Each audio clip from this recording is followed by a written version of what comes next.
Welcome to the Food Junkies Podcast. Here, we aim to bring you the experience, strength, and hope of professionals working on the front lines in the field of food addiction. Our mission is to educate you, the listener, and increase overall awareness about food addiction as a recognized disorder. Here, we discuss all things recovery, exploring the many pathways people take towards abstinence in order to achieve a health-forward lifestyle. We hope to inspire you to thrive rather than just survive. So stay positive, make a change for yourself, and share your journey with others. And hopefully the message will spread. Does ultra-processed food make irritable bowel syndrome and inflammatory bowel disease worse? Welcome to the Food Junkies Podcast. My name is Dr. Vera Tarman, and I am your host today, interviewing Josh Dech, a holistic nutritionist with an expertise in inflammatory bowel disease. Josh Dech is a former paramedic and a certified personal fitness trainer who transitioned into holistic healthcare after recognizing the limitations of traditional medical practices. He completed his paramedic training in 2013 and later went on to study holistic nutrition at the Canadian School of National Nutrition in 2021. He combined his expertise in fitness and nutrition to focus on gut health, particularly inflammatory bowel disease like Crohn's and colitis. His innovative approaches have led to the successful reversal of over 300 cases of these conditions previously deemed incurable. Josh now serves as a medical lecturer and physician consultant at the Priority Health Academy, where he educates doctors on holistic approaches to gut health and inflammatory bowel disease. He also hosts a podcast, ReversABLE, which shares insights on gut health and its profound impact on overall well-being. So welcome, Josh. Vera, it's a pleasure to be here. Thanks so much for having me on. Yeah, thank you. We're really interested in talking about inflammatory bowel disease because a lot of our clients that suffer from food addiction suffer from inflammatory bowel disease. Before we get to that, can you please tell us a little bit about yourself, how you got into holistic health, and then specifically what made you interested in inflammatory bowel disease? Yeah, I'd love to. When it comes down to the whole human being, we'll say as a person, everything comes back to the gut. Years back, like you mentioned in the introduction there, I was a paramedic, and I learned very quickly that it was more about sick care than it was health care. It was very emergency, pick up and go. He takes people to the hospital for the same thing, for the same drugs, or the same medications, or new medications for the same problem. And they go back home and you pick them up over and over until they died. And it just wasn't what I saw myself doing. I wasn't actually helping people in the ways that I wanted to. And so what ended up happening over the course of a few different things, I call them happy accidents, I got into personal training in my early 20s. And I started doing that professionally. And there was a woman who came to see me. Her name was Lynn, 57 years old. And she was on 17 pills and insulin for breakfast, 9 pills and insulin for bedtime. So she's got 26 pills in a day, not terribly uncommon for somebody in their 50s in North America. And she had high blood pressure. She slept with CPAP. Was on the disability list, all these different things. And over the course of 2 years, here I am in my early 20s, we worked on basics of nutrition, basics of wellness, and exercise. And here she was at 59 years old. She broke her first world record as a weightlifter, no longer on disability. Wow. She was off all her medications, except for 2 of them. She was no longer diabetic, no longer had blood pressure issues, no longer slept with CPAP. And this is my first window into the body healing itself. And so tie that back to my family history of gut issues. My mom had bowel surgery, several of them. She's lost 2 feet of bowel over her time due to a perforation. I've had irritable bowel syndrome, or was, quote, diagnosed as early on. My dad's had it. So it's always been there. And I just fell in love with the digestive system and saw how it was connected to all these different things I got to do as in personal training in my early 20s, like I did with Lynn. So fast forward, I ended up going back to school, became a nutritionist, started studying the gut. And someone came to see me asking for help one day with ulcerative colitis. And I thought, I don't know, maybe. I think anything's possible, but to what we know, there's nothing I can do except manage it. But that belief didn't align with what I know about the body to date, that it can heal itself from the worst pits of despair, from being on disability and 26 meds to being med-free and breaking world records. So what else could be possible? So we decided to wipe the slate clean and say, forget what we think we know. Let's go back to the basics and unwind this thing as a brand new problem from zero. Not having been taught what inflammatory bowel disease should be, but what I think it might be. And that was a very successful approach that we've started to see. And like you said, it's over 300 cases reversed. And that's how we got here. Can you tell us a little bit first about your practice and the work that you're doing right now? Yeah, I'd love to. So the practice we have is called the Gut Health Solution. We're in the middle of rebranding, but that's the idea. And our whole philosophy around this is that Western medicine, your doctor believes that disease is innate to your biology. Like it's just part of you. You're sick because it's just part of human DNA. And the only hope you have is to manage these diseases with expensive drugs and just mask your symptoms for the rest of your life. But that's not very fun. That's not very fair. Imagine going to your doctor, previously healthy. You wake up one day and you're not, and they go, yeah, you have an autoimmune condition. Good luck. Best of luck to you. Like, Yes. Way to turn your life on its head. And so in our practice, our job is to figure out why this happened to you, not just assume that it has, because we know your body doesn't make mistakes. We know that symptoms are an incredible sign from your body saying that something's wrong. If we can simply learn how to interpret that sign, we can give your body what it needs and begin giving it the tools it needs to heal, starting at the root cause, the thing that caused this autoimmune disease to turn on. Challenge if it's even autoimmune. And I argue 50% of cases or more are not autoimmune. Oh, that's really interesting. You claim in your literature that says that gut health is connected to 93% of leading cause of death. So can you elaborate on that? That is a really staggering stat when we start looking at it. But consider that if we look at 93%, that's 14 out of 15 of the leading causes of death in North America. So we're talking heart disease, cancers, strokes, respiratory issues, diabetes, Alzheimer's, kidney and liver disease, hypertension, Parkinson, septicemia, or that's blood issues, even influenza. This is 14 of 15 leading causes of death. The 15th leading cause is going to be any kind of trauma, either self-induced or accidental. All of those are directly connected back to your gut. That's 93%. Looking at what your gut does to your liver, to your kidneys, to your heart, inflammation. We even know, for example, heart disease like atherosclerosis can be more directly connected to toxins in the blood or things coming from the gut we call endotoxins, which actually can lead to inflammation of the arteries. This was studied back in the 80s, which leads to the plaque buildup, less so the actual cholesterol you're consuming, which is why we know statins don't actually have any data saying they work. They're more connected to problems than anything else. So it's really interesting when we start diving into the literature and dissecting it. Let's get to some of the things that you brought up. So you mentioned about autoimmune disease. Can you tell us more about ulcerative colitis and Crohn's disease, basically inflammatory bowel disease? What are those two conditions? How do they relate to autoimmunity? There's two branches of autoimmunity or two branches of inflammatory bowel disease. They're both considered autoimmune. One is called Crohn's. The other one is colitis or ulcerative colitis. There's two stages of it, really. And so if we look at them, they're the same disease, but different. Colitis or ulcerative colitis is inflammation to the point of ulceration. And so I think of it like you're wearing a pair of shoes without socks. And that heel gets red and gets rubbed and blisters, then it bleeds. That's the redness and inflammation is colitis. Ulcerative colitis is when it ulcerates, it gets worse and blisters and bleeds. And so this disease, it's of the large intestine. It typically goes in these long strips. So you might have 5 or 15, 20 centimeters in one patch, even the whole colon that's inflamed. And it's very surface level.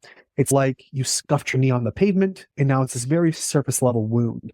That's typically what we see in ulcerative colitis. And that's, just to the large bowel. On the other hand, we have Crohn's disease, which goes much deeper. It's like you fell on a bunch of rocks and it scooped flesh out of your knee when you fell. And it goes the entire GI system from mouth to anus, inside and out. And so it comes instead of long strips, it's these patches like a Dalmatian. We call them payers, patches. And this is what Crohn's disease is. Now, Crohn's, we do tend to see a higher prevalence of autoimmunity, at least in my practice. But we talked about it being autoimmune. There's 3 things that the Western system will say that these diseases are unquestionably, unequivocally. The first one is that it's genetic. It's a genetic condition. There's nothing we can do about it. The second is that it's autoimmune. The third is it's idiopathic, meaning there's no known cause. We don't know why it's happening. But I'm going to debunk those for you. And this is why we're so successful in our practice. Number one, they say it's autoimmune. We know, statistically speaking, only 40 to 60% of patients with IBD who are tested actually present with the antibodies of any kind. The very definition of autoimmunity is present antibodies attacking your tissues. And so we're brushing everyone with the same brush, saying you're all autoimmune, there's nothing we can do. But when 50% or more don't actually need immunosuppressive drugs. Imagine you took all tumors and assumed they were cancerous and gave everyone chemotherapy when one is just a cyst. You could easily cut it out or inject it with something that would go away. That's what we're doing to inflammatory bowel disease, in my opinion. And then there are some antibodies that are, again, 15 or 20% of the time. So it's actually a very small number of people who actually present with autoimmunity. But our argument here is that your body attacking you or your body attacking your microbiome and your intestines, your tissues, are simply caught in the crossfire. And I'll explain that further. They say it's just genetic. Well, there are no specific genes that we know will guarantee you get IBD. Yes, there's your NOD2s and IL-23Rs and different genes that may make you inclined to get things like Crohn's disease. But your genes are like a chain. When they pull, the weak link breaks. So if you have a gene that may be the quote weak link, you are prone to expressing inflammation through your bowel. If you put 5 people in a room and everybody gets exposed to heavy doses of mold, for example, one might get Parkinson's, one might get asthma, one might get Crohn's, one of them might get nothing. It just depends on their genetic expression. Right. It's that gene, what turned that up or turned it on, so to speak. And how can we reverse that? The second one's saying it's idiopathic. We had actually seen cases go back in 1990, depends on the literature piece, but as per the CDC, an average of about 2 million people worldwide dealing with this Crohn's colitis condition. Today, it's upwards of 7 million. Some suggestions are up to 8 million here in 2024. So in 35 years, we 4 or 5x our cases of bowel disease, inflammatory bowel, Crohn's and colitis worldwide in 35 years. If you say it's idiopathic, meaning no known cause, we better figure it out. But I'll take it one step further for you, Vera. They say that, again, it's just genetic. 50% of those cases of bowel disease, North America is only 5% of the population. They have 50% of the global cases. Yeah, so in 5%, it's staggering, right? So when half the cases don't have antibodies at all, 50% of the cases are within 5%, and cases are spiking at 4 and 5 times the amount over 35 years.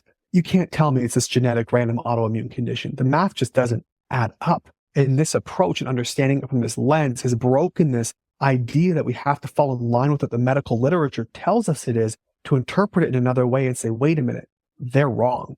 And this is why. It sounds to me like ulcerative colitis is the first stage in Crohn's. Like Crohn's is worse, but you're saying they're 2 separate branches. I love that you asked this, Vera. And I've actually looked at it the same way. So I do say that when it looks at the case of bowels, it can actually be, I describe it like that heel in a shoe, where it wears and tears and gets raw blisters. So the first stage, I actually go back and say it's IBS. Now, some people will actually jump that really quickly. They'll go from healthy to ulceration. We know 17% of people who have a diagnosis of Crohn's or colitis have a previous medical diagnosis of irritable bowel syndrome. We also know, depending on the sample size, 60 to 70% of all North Americans complain of symptoms that are in line with bowel disease or irritable bowel syndrome, rather. So your gas, bloat, pain, constipation, diarrhea, acid reflux, changes of appetite, these things. 70%, 60 to 70% complain of having these, but only 20% of the population has a diagnosis of irritable bowel. So I would argue we go back a step further. The beginning stages could be bloat, constipation, diarrhea, pain, cramping, which progresses to irritable bowel, which progresses to ulcerative colitis, which then can get even worse to go to Crohn's disease, which is the entire GI system out to anus. Now, let's go back to the shoe analogy. If the shoe is really small, if it's wet, if it's full of rocks and glass, you're going to jump from little irritation to bleeding the whole foot very quickly. This is where genetic factors come in, your toxic load and your environment and food and lifestyle and other things come in to compound the severity. But this is where we have to consider there's a lot of individuality behind this disease. But no matter what, it has to start somewhere. You can't just wake up having blood in the bowels for no reason. We could see it as a continuum. It sounds to me like what you're saying now is that irritable bowel disease is maybe a subacute version of these. Yeah. Yes. That's the argument. So really the difference between irritable bowel syndrome and inflammatory bowel disease is one is just louder. If you actually look at the symptoms of IBS, it's a spectrum of anything from bloat, pain, constipation, diarrhea, cramping, food sensitivities. You can get changes of appetite, fatigue. You might experience, in bad cases, even blood in the stool that might happen. So we've seen this in irritable bowel syndrome. Now they say it's a syndrome because it's just symptoms, but there's no disease markers. The difference here is that Western medicine tries to put you in a box. This box is called diagnostic criteria. If you have enough of the symptoms and they're severe enough, we have enough of the blood markers, enough of the visuals, enough of the symptoms, enough of whatever, we can put you in this box. Okay, now you have this disease. Great. Once we know that, we can give you these drugs in this order. It's like we're reading from a cookbook. And so unfortunately, the way that the system is set up for, quote, standard of care, it standardizes a process, but takes out individualization entirely, leaving all people to be treated as autoimmune with immunosuppressives or something else when it may not be. So you start off with these symptoms, a syndrome. And again, some people can jump right to severe disease, but you start off with these symptoms. It's a syndrome. They go, we don't know what's causing it, it just is. If your bowels are too fast, take this to slow them down. If they're too slow, take this to speed them up. And that's what we give you. And then we just move on with our lives. The problem is so many of these people, they just go masking the symptoms until things get worse. It's you got this heel inside of your shoe and there's glass and rocks in it. And the doctor goes, it looks pretty bad, but the best we can do is give you numbing cream for the pain. And now we've masked it. Now the foot's still getting chewed up, but you can't feel it. It doesn't fix the problem. And this is what we see can be this development of disease. So that's your syndrome that will wear and tear and get worse. And then, of course, we can jump to worse cases, sometimes very quickly, sometimes very slowly. Let's get to some of the causes of this. You've mentioned it is an immune issue. What's happening to the gut to cause these symptoms and why? That's a great question. So I look at the body like being this, like a glass of water. As that water starts to fill up in the glass, you might develop some symptoms. Because that glass is supposed to drain out the bottom. It fills in the top, it drains out the bottom, kind of like a funnel. The problem is, when this glass doesn't drain, it starts to fill. Now you develop symptoms. Your glass is a quarter full. Maybe you got some bloating and some fatigue and some food sensitivities. It gets to half full, constipation, diarrhea, nausea. It gets a little bit higher. Now maybe you got a little bit of blood in the stool and it gets even higher. And now you have a full-blown disease diagnosis because it's finally overflowed. And this is where you get your diagnosis from your doctor. What we start to see here is a lot of things that fill that glass. It can be, we can go right back to basics. Look at toxins. I don't want to have this conversation in a benign way either, because I think a lot of people hear toxins go, okay, here we go again. It's what I'm eating. It's what I'm drinking. But I want to talk about the layers that can fill that glass. And so the first one we have to look at is this prevalence of disease and how it's grown. So let's go back to the 1990s, for example, right? 2 million cases worldwide. Today, 7 to 8 million cases. That is exponential. If you look at the global burden of disease charts, it's a 45-degree line straight up in the air. And so when it comes down to these glasses filling, in 1990, there was between 700 and 900 pesticides approved for use in the USA. Today, it's 18 to 20,000. So we've gone up 17 times in the amount of pure chemicals we use on our food. What do? Chemicals disrupt ecosystems by killing off microbes. Your gut has 100 trillion microbes in it. What are we killing in there? There's almost 1,000 different chemicals in this 20,000 that we use. They're actual classified as neurotoxins. The foods that we're eating, we're putting those pesticides into our body, into our gut. Absolutely we are. Yeah. They're on the food. They're in the food. Yeah. I mean, are you familiar with sarin gas? Vera, you ever heard that word? Yeah. That's a neurotoxin that was used to kill people in the Holocaust. It was. So they use Zyklon B in the Holocaust. It's another neurotoxin. They did use sarin gas is also used in the 1980s. The Aum Shinrikyo in Tokyo, Japan, the subways, the attacks there. Right. They use them. Yeah, it's been used against the Halabja people. Yeah, it's been used in the Syrian war. It's a known neurotoxin. It will cause muscle spasms and bone breakages. It'll cause your lungs to flood. It's a horrible, painful death. And this is a neurotoxin. It's classified as an organophosphate. That's what it's called. We have almost 1,000 organophosphates sprayed on our food every year, which are known neurotoxins. In fact, there was one called chlorpyrifos is what it was. It was actually being experimented with by the Nazis in Germany in World War II to use as a weapon of war. And it recently got reapproved for use on our food. And this is what we're consuming. And people hear this and go, okay, tinfoil hat. But really, truly, you can look this data up yourself. It's just not talked about. So these are some of the chemicals. We also start looking at the other fake foods, artificial foods, and other things. But we have to think of it this way, simply put. And this will circle back to where I said, is your body attacking your own tissues? Or are your tissues caught in the crossfire and it's attacking your microbiome?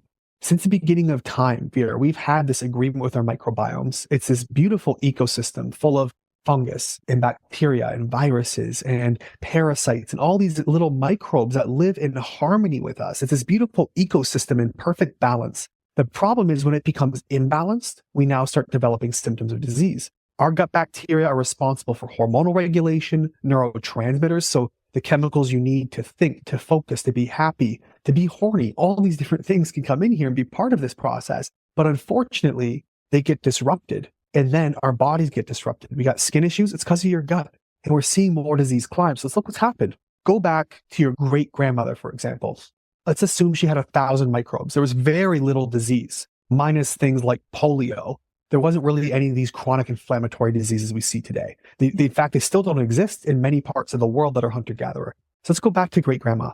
She has, let's say, 1,000 microbes for a nice, easy number to identify. She has your great grandmother who gives her 800. Then she has your great grandmother. She gets 6. Grandma gets 4. Your mother gets 2, and you get 100 microbes because over the years, more toxins, more things have come in to destroy this microbiome. You have inherited this dysbiosis. We know that your microbiome was inherited I'll say genetically, but it's passed down from mother to baby to family. And this is how these microbes come about. Now you've got this inherited dysbiosis. You have 900 less defensemen guarding your body, running the factory, regulating things, detoxing and balancing and managing inflammation. 90% or 70 to 90% of your immune system comes from your gut. If you've only got 100 out of 1,000 left, what do you think is going to happen? Of course you're inflamed. Of course you're toxifying. You're not detoxing properly because of what your gut can do for you. So we inherit this dysbiosis. And this comes from the continual overload of toxins in our world. And so that's number one. That's basically the first thing. Stress also has a similar response.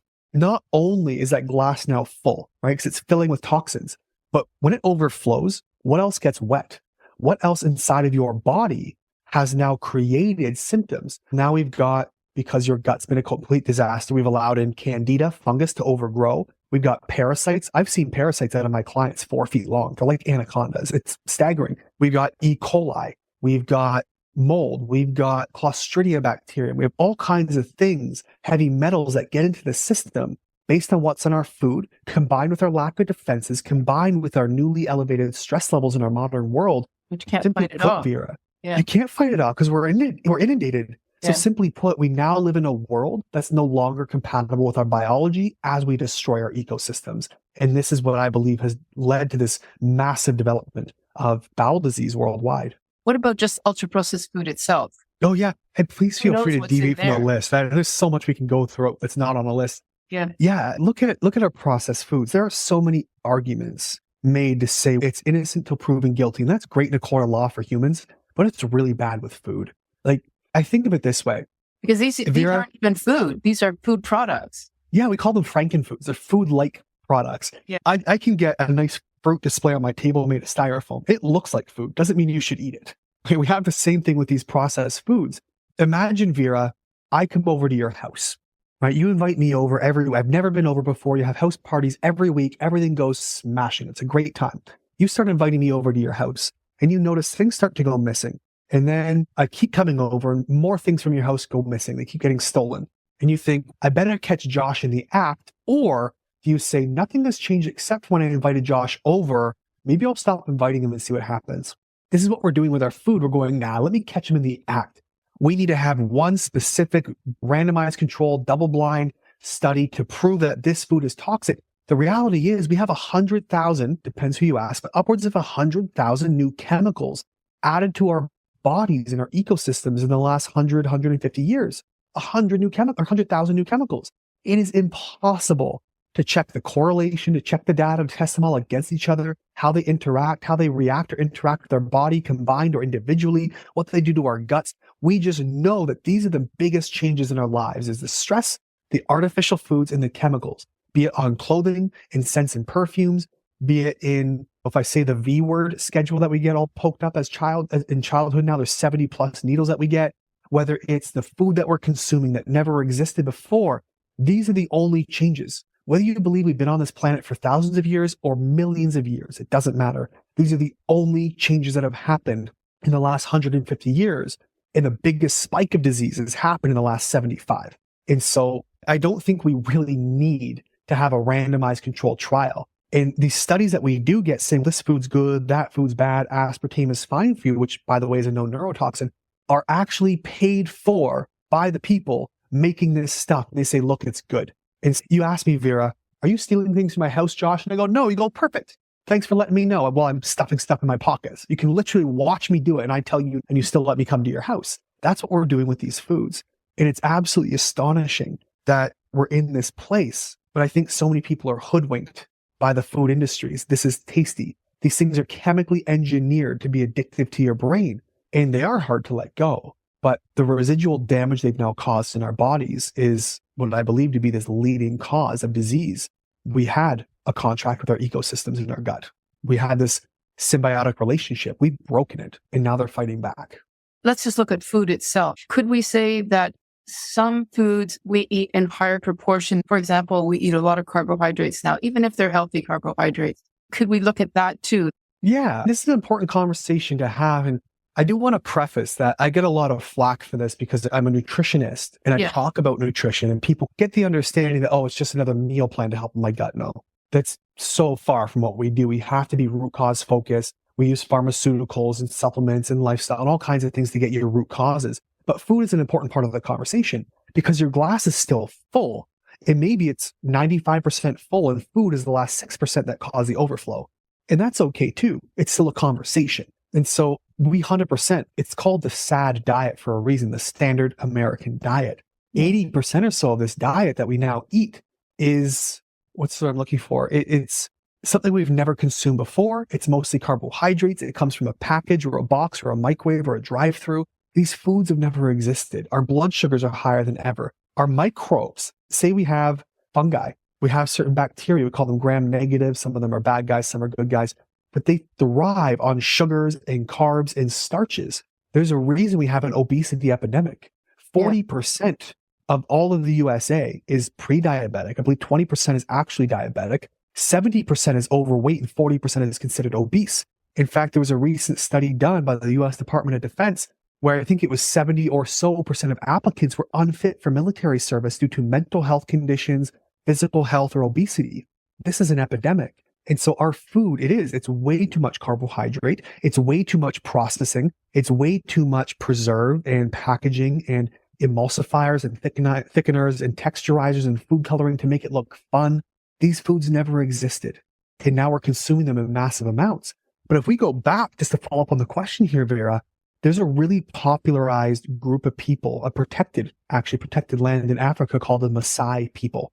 There's many other hunter-gatherer tribes, but they're one of the most popularized you'll see on documentaries and health advocates going and interviewing and talking to these tribes. But they still live on the land. They walk around bare feet. They will, most of their diet, they will take a goat. They'll kill the goat. They'll eat the meat, sometimes raw. They'll drink the blood or mix it with milk. It's part of their diet. They eat something like 20 times the amount of cholesterol as per recommended by the American Heart Association, but they don't have heart disease and we do.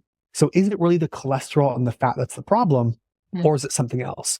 And so we look at what they eat, some seasonal fruits and vegetables, but they have nothing in a bag or a box. And so the further away you go from Western culture, and this comes from Brian Sanders, he's got a documentary coming out called Food Lies you might be familiar with. It's been in the works for a while. It's just a privately funded venture. But he actually studied different cultures. He went all the way across the world. And the further he got from Western society, you've got people over there that are like, what's pain? What's back pain? What's that? What's arthritis? What's Alzheimer's and Parkinson's? Infertility, weight gain? What are you talking about? We've never heard of these things because their bodies just work. But this is the difference. We put literal corn syrup in the engine of our car, high fructose corn syrup, and they put the same food that humans have been eating since the dawn of time, animal-based seasonal fruits and vegetables, and they're healthy, and we're not. And this is the difference why we degrade so quickly. We have elderly in a nursing home. Some of them, after even 50 and 60 years old, we're seeing more people declining, needing assisted living. They have elders. We have elderly. They have elders in their 80s. That's a great way to say it. Elderly versus elders. It's so different. They contribute, they hunt, they take care of children, and they're in their 80s. So over here, you're in a nursing home most of the time because our wear and tear, we degrade so quickly. It's shocking. Leaky gut. And in the medical world, we don't really acknowledge that. We say there is impermeability for sure in the gut, but in the nutritional world, that's a really big thing. So can you address that? Yeah, I'd love to. So let's start by defining leaky gut. And I think the irony is on this where you say it's intestinal permeability. If you got a membrane that's permeable, it is leaking by definition. Exactly. It's just a different word for the same thing. And so I think maybe we don't want to acknowledge what's actually happening, but let's talk about what leaks are. You have this permeable, semi-permeable membrane, right? Think of it like cheesecloth, so to speak. It's inside your small intestine. It's only one cell thick. Inside your large intestine, it's actually 2 cells thick. Now, leaky gut most of the time will happen in the small bowel, the small intestine. And so you got this one cell thick, itty bitty membrane. Now, this is like your border check at the airport or your airport security. If you think of it, I always picture these squares knitted together like a quilt. They're stitched. These are called gap junctions. They hold everything nice and tight, like all your friends growing up on the playground, holding hands, playing Red Rover. It's nice and tightly bound together. Things only get through when you let them through. Now, leaky gut is a good, believe it or not, it's actually a defense mechanism. Yeah. So I'm sure you maybe eat things, or we've all maybe eaten something where you eat something and in 10 minutes, boom, you're in the bathroom. It ran through. What the hell is that?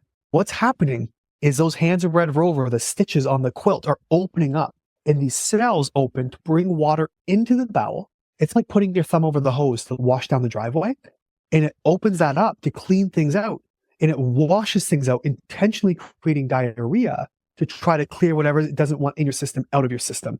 And that's number one. But the problem is number two, leaky gut that becomes sustained, or the leaks open up. Instead of water coming in to clean out, it becomes bidirectional. So things come from the bowel and go out. And so what starts to happen is when you have, you're chewing a piece of chicken, you bring it down and swallow it. It's a big piece of meat. Your body can't absorb that. It's got to get digestive enzymes. It's got to get broken down into tiny little amino acids or peptides that your body will actually absorb, send around the blood. It gets picked up and carried where it needs to be carried.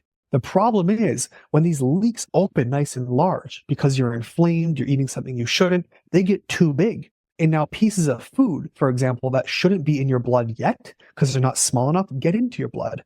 But that also allows bacterium and toxins and all kinds of stuff that shouldn't be leaving your gut. It allows it to get into your blood. And so now your immune system goes, whoa, whoa, whoa, whoa. What is this big piece of chicken we've never seen before? Big red flag, sends an immune response. Now, next time you consume chicken, for example, you have an immune response. You go, oh, I've got this list of food sensitivities that are growing. I just can't eat these foods because you got leaky gut. If you have bloat, you've got leaky gut. If you've got Crohn's disease, you've got leaky gut. It's a spectrum. Some are just more severe. And this is effectively what it is. It's a defense mechanism that has benefits that's extended and gotten so far beyond its benefits of use, it's now become a problem. And that's effectively what leaky gut is. Just to make this really practical for somebody listening, if somebody says, I'm always gassy when I eat a particular fibrous celery or something like that, but somebody else does not have that response, we could say that it has something to do with their response, essentially a food sensitivity due to this leaky gut phenomena. It can be. Think about what leaky gut is for a minute. Leaky gut is an inflamed state. When you have an inflamed state, picture your house. You wouldn't live in your house when it's on fire. Right? There are certain things that might live in a burned down house, raccoons and spiders and bugs, but those aren't things you want to cohabitate with. When your gut is on fire, so to speak, it's leaky or it's inflamed, we'll say. What starts to happen is the bad microbes, we'll say opportunistic, because even Candida and like these E. coli, they live in your bowel. They're there in normal amounts, but they like inflamed environments. So when you have this chronic ongoing leak due to inevitably high stress, which is more inflammation and immune suppression, due to artificial fake foods, food coloring, alcohol, etc. Sugars, by the way, the average American eats 101 pounds of sugar a year, which is the size of a small panda bear. All these things enter into the body, creating leaks and inflammation. So these other bacteria that we want in small amounts, they're opportunistic. They take the opportunity to overgrow, and now they're a problem. They're the biggest set of fish in the pond, and they eat first. So now you have this candida overgrowth. You used to be able to eat sugar or a donut, for example, and you might get a little bloated. Now you're fine, but now you're gassy, you're bloated, you got acne, you got fatigue and brain fog and joint pain because you eat and you poop. So do your bacteria. They eat what you eat and they poop things out. They poop out good things or they poop out bad things. They poop out all kinds of short chain fatty acids and vitamins and all these immunosupportive products. These are great things. But when the bad guys are eating and they're overgrown, they poop out endotoxins, which again go through the leaks, circulate through your blood and lymphatics, and then get around the body causing these symptoms or inflammatory responses. So now they get around and go to your joints. Oh, you got joint pain. They get to your skin because your body's trying to detox through your skin. Now you've got, say, acne. Your brain is all foggy because the factory that's producing these chemicals, these neurotransmitters in your gut is disrupted, or the chemicals, the toxins get out and get into your brain or into your lungs. Now you've got asthma. I've seen that before as well. I want to bring this to food addiction. So that's basically people who are eating ultra-processed food excessively to the point of disease. And that probably some of this, maybe a lot of this, maybe 93% is this phenomenon of leaky gut, which then leads to the irritable bowel and then onwards further. I think that's a very fair assessment. And I would pull it back even a step further just to add more caution. Someone goes, I'm not a food addict. 60 to 80% of the American diet is fake. It's not real food. It's artificial things, which disrupt your ecosystem in your gut, which leads to leaks, which leads to overgrowth of bad guys, which means it leads to an overproduction of bad toxins produced instead of good byproducts. And now we have precipitating leaky gut, which then elevates your immune system and immune responses, which is what I believe is also part of this autoimmune epidemic we're seeing. More autoimmune disease than ever before, and in kids younger than ever before, because your cup is full and it's overflowing and everything is wet. Yeah. And this is where that immune system responses start to come from.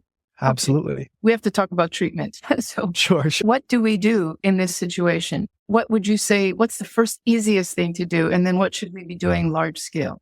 I like to keep it simple because there's a complexity. The worst cases are, the more hands-on we have to work. Like when we work with clients, we're 16 weeks meeting. Every single week is a minimum base. Like it's got to be very hands-on. On the other hand, your glass is overflowing because you're pouring too much water in it. So turn off the tap. Stop consuming the artificial foods. Don't wait for a study to say those Pop-Tarts are bad. They never existed 200 years ago. It's toxic, guarantee you, right? Most of our vegetables we even have today, they're sprayed in chemicals, or even the vegetables are so GMO, they never existed. Like them or not, I think there's always some benefits to certain ideologies, but say Vladimir Putin, for example, he actually made growing GMO crops an act of terrorism because they understand and believe how bad they are for our body, right? We can even look, this is why I have so little trust in the system, Vera. There's something called BPC. It's a peptide, BPC 157. I know I'm going off on a tangent. I promise I'll circle back. This peptide is used for healing soft tissues, connective tissue, and even bowels.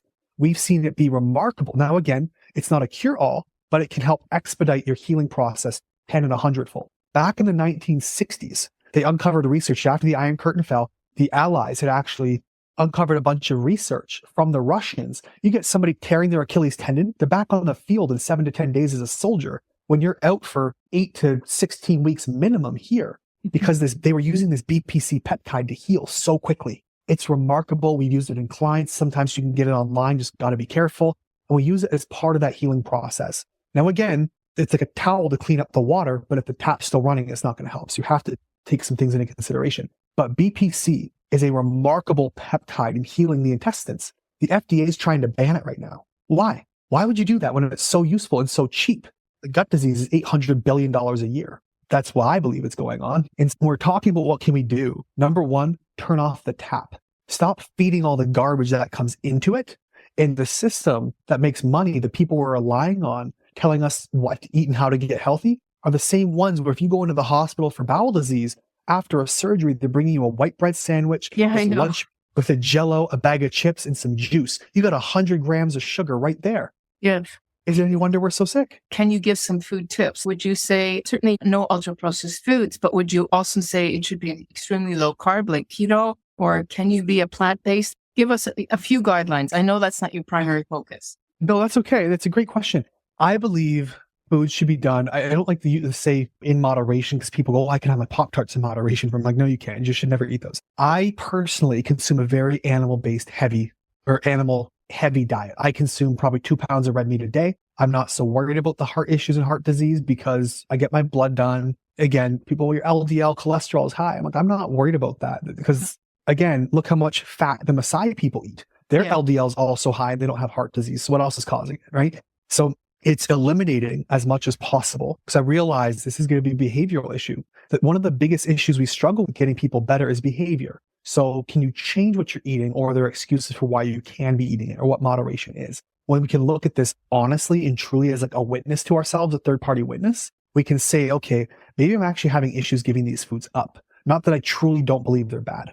So we can say, look, I personally advocate a heavy animal-based diet, some fruits and vegetables. I eat a lot of fruit, a lot of berries. These are my go-tos. I would say if you stick to foods such as red meat, avocados, eggs, berries, these types of things, you're in really good shape. That's pretty much a food addiction diet. Yeah, exactly. Go cut what you got to cut.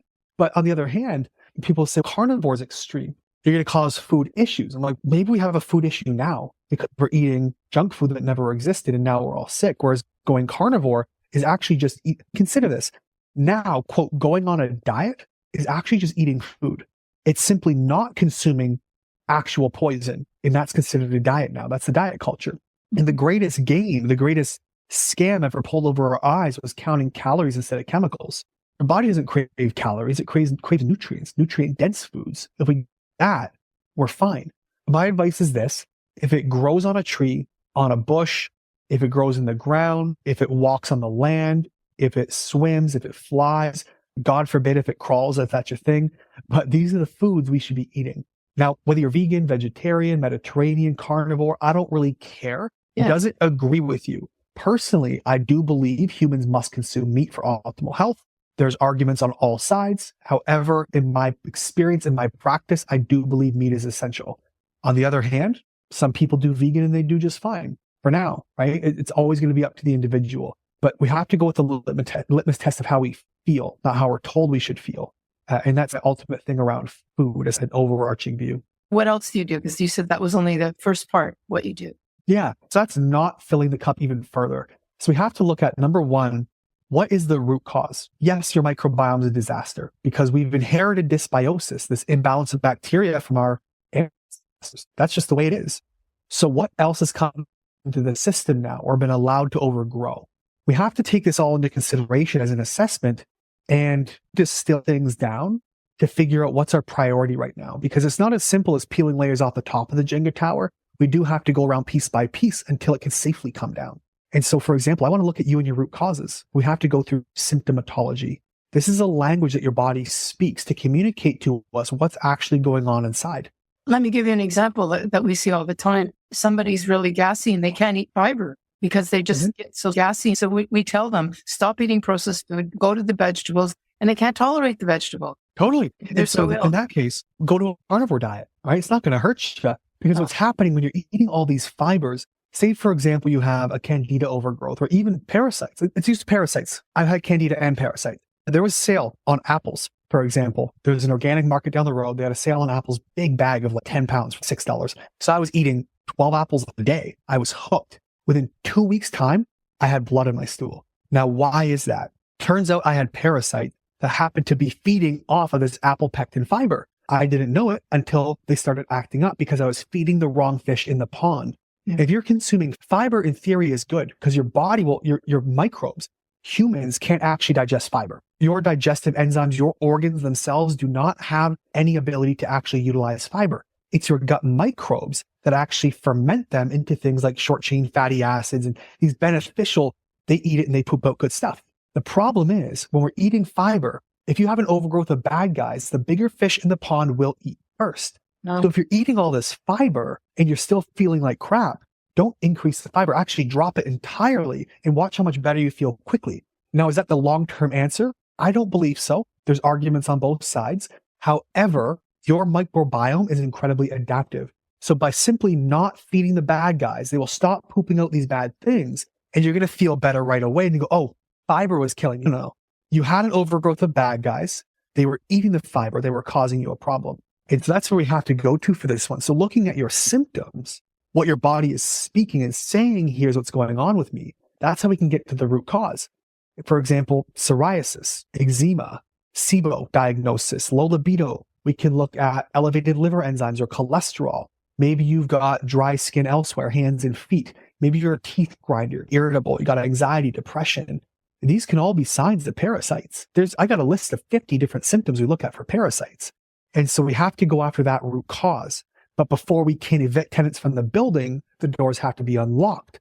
And this is where the Jenga tower comes into play. See, I'm taking all this information from your symptoms, from your root causes, from your blood work, from different tests to see what's going on with you. And then we have to create a pecking order. So maybe the first step for you is going to be drainage support. These are the exit doors of the body. Your liver, lymphatics, bile ducts, your bowels, kidneys, skin, sinuses, lungs. These are all drainage or exit doors for things to move around and leave the body. I got so many people who say, I've tried a parasite protocol. I've done antifungal smite candida. It didn't help because your doors were locked. Nothing actually left. You might have reduced them a little, but you couldn't kill it. So this is the importance of, say, drainage. And then we can maybe move on to removal, but maybe there's steps in between. So every individual is going to be different. We have to, number one, identify the root cause. Yeah. Number two, make a plan. If I'm taking a supplement or a medication, what is the purpose I'm going after? Because if you're just taking it to manage inflammation it's curcumin or something else. Now you've got plant-based medication because you're managing inflammation, but not going after the root. So identify what is the thing causing the problem or problems. Number 2, what supplement or supplements are we taking and for what purpose and how long? What is the start, medium, and end goal for these supplements? And then what phases are we going to do to ultimately build this roadmap to say, here's A, here is Z. Here's where I'm going to go to finish. And that's how we know how to get someone through. Otherwise, again, it's plant-based medication. You're just masking symptoms. That's no good. Could food cravings be a symptom of a dysbiosis? Just food cravings? Absolutely. Yeah. 100%. Candida loves carbs and sugars and starches or alcohols. If you're finding you're craving those and you have some of the classic candida symptoms, you might have a candida issue because they will signal the brain saying, feed me. Even allergies, like immune responses, your body can actually crave foods that you're allergic to on a larger or a small level. And so we definitely see cravings being related to dysbiosis or immune issues for sure. Okay, there's so much more. If you'd be willing to come back, because we haven't even touched treatment. Yeah, great. Oh, hardly. I'd love to know about post-bariatric surgery patient where they've had bowel removed. What do you do with that? That was actually Lynn, who I talked about at the very beginning. Yeah. She had 76% of her stomach removed. She had a gastric sleeve done. I'd love to talk about that. Okay, great. That's wonderful. I want to ask you our signature question, and then you will come back. I would love to be. That's sure. Wonderful. If you could tell a younger version of yourself, maybe when you had irritable bowel syndrome, what would you tell that young person now about what you know today? That's such a good question. The one thing I would tell myself, go back in time, everything is a symptom. It's not genetic. My doctor told me it's in your family, irritable bowel's in your family. I had joint pain, brain fog, severe ADHD, Vera. I had acne up my back, arms. There wasn't an inch of my back that wasn't covered in acne. It literally came down my arms to my wrists. My body was so junked up. And the doctor goes, try exfoliating, or here's some things I can give you. And in my mid-20s or so, I went back to the doctor and I said, hey, I got these tests now. I know I've got candida. I know I got parasite. Here's what happens. Here's my food log. When I eat this, here's what gets worse. And my skin breaks out in these situations. Here's my root cause. I know it. He goes, yeah, I recognize that's maybe what it is. And we see correlations to candida and acne and whatever. But the standard of care, I can give you Accutane, which is horrific on the liver. I can give you antibiotics, which will kill the bacteria, allowing the opportunistic fungus to overgrow and get worse anyways. Or I can give you a topical cream. That's the standard of care. So even though he saw and recognized my root cause, there was nothing he could do because he wasn't allowed to. These are the same guys banning things that we know are helpful, like BPC. And so I would go back and tell myself, it's not genetic. You're not stuck here. There's so much more that can be done. And everything you're experiencing is a symptom of dysfunction. Disease is not part of your DNA. It is not an inevitability. Everything is fixable or reversible to some degree, some to dramatic degrees. And you're not stuck where you are. And frankly, your doctor's wrong. As you're saying this, I'm thinking Kurt Cobain, who I grew up with, and killed himself because of his Crohn's. If you had told him this, you might have given him hope. Maybe we'd still have a Kurt Cobain and a wonderful band of Nirvana. Who knows? Yeah. Anyway, thank you so much. And I look forward to having you come back. It's been a pleasure, Vera. I'll look forward to it. Thanks for joining us this week on Food Junkies Recovery from Food Addiction. Make sure to join our Facebook group, Sugar Free for Life Support Group, I'm Sweet Enough. Molly and Clarissa are food addiction professionals who offer one-to-one counseling and group coaching through Sweet Sobriety. Please subscribe to our show so you never miss an episode. While you're at it, if you found value in today's episode, we'd appreciate you leaving us a review on your favorite platform. Your feedback helps grow our show and allows us to reach others who need to hear this message of recovery. Don't forget to pick up a copy of Dr. Tarman's book, Food Junkies. And as Vera always says, the power is ours.